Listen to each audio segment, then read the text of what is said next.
জাতীয় দলের সাবেক অধিনায়ক খালেদ মাসুদ পাইলট পদত্যাগ করেছেন। Cricketers welfare association of Bangladesh কোয়াবের কার্যনির্বাহী কমিটি থেকে সরে দাঁড়িয়েছেন জাতীয় দলের সাবেক এই wicket keeper batsman. Bangladesh cricket বোর্ডের পরিচালক পদে নির্বাচিত হওয়ায় এমন সিদ্ধান্ত নিয়েছেন পাইলট। রোববার পদত্যাগের ঘোষণা দিয়ে কোয়াবের সভাপতির নিকট চিঠি দেন সাবেক এই ক্রিকেটার।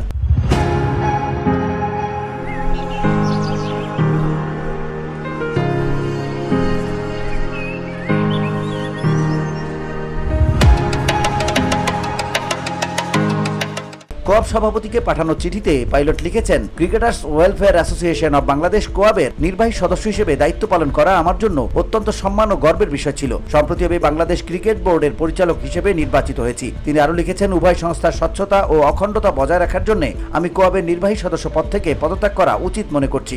অতএব আমি কোয়াবের নির্বাহী সদস্য পদ থেকে অবিলম্বে পদত্যাগ করছি।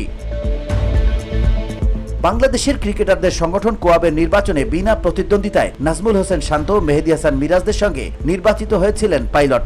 এরপর গত 6 অক্টোবর বিসিবি পরিচালনা পরিষদের নির্বাচনে সি ক্যাটাগরি থেকে নির্বাচিত হন পাইলট। মূলত উভয় সংগঠনের স্বচ্ছতা ও অখণ্ডতা বজায় রাখার জন্য কোয়াবের দায়িত্ব ছাড়ার ঘোষণা দিয়েছেন তিনি।